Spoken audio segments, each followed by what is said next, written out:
Line-level up pa raw ni Coco Martin ang aksyon sa bago niyang serye na Sigabo. Pero bago po yan ipalabas sa Lunes dito sa TV5, eksklusibong ipinasilip sa programang Julius Babaw Unplugged ang behind the scenes ng Sigabo. Narito po ang Frontline Report. Isang matinding eksena to, bakbakan. Siguradong pasabog ang pagbabalik prime time ng nag-iisang Coco Martin.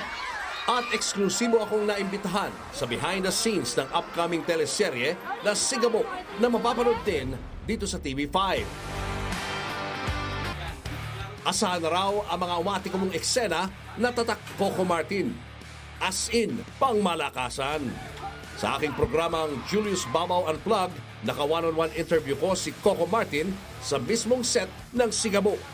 Pinayuanag ni Coco kung bakit Sigabo ang title ng bago niyang show. Malalim ang hugot nito. Ano ba yung Sigabo? Ano ba ibig sabihin nito? Sigabo, sabi ko nga, ito yung yung fire, yung nagtutulak sa atin para ipaglaban o magpursige sa buhay o lumaban. 'Di ba? Lagi ko kasi sabi ko, Jules, na ang Pilipino lagi tayong umaasa sa lakas ng lakas ng damdamin eh, 'di ba? Yung sige, sugod lang, 'di ba? Yun yung pinaka ng Sigabo, yung 'di ba sabi nga yung Sigabo ng damdamin mo. Sabi pa ni Coco, talagang ibinuhos niya ang lahat sa seryeng ito. Siya ang aktor, producer at direktor ng Sigabo. Anong difference niya sa sa Batang Quiapo at sa probinsyano? Magkaiba siya eh, magkaiba yung kwento, magkaiba yung, sabi ko nga, the same time, 'di ba? Nag-struggle na pamilya, naghihirap. Ngayon, sa kasi sa Batang Quiapo, Sanggano eh.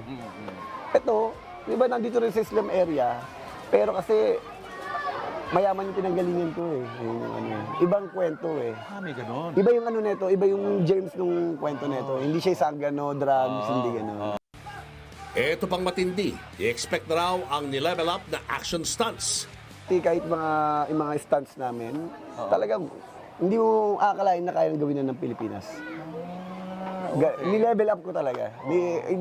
Kaya ako sinasabi, hindi ako nagyayabang, sobrang proud ako. Simula sa Lunes, mag-aalab na ang prime time dito sa TV5. Ngayong paparating na Sigabo pagkatapos ng Frontline Pilipinas. Mga kapatid, Jervy Wrightson po. Eto na nga. Para sa latest showbiz news at iba pang K-alaman, mag-follow at mag-subscribe na sa social media pages ng News 5.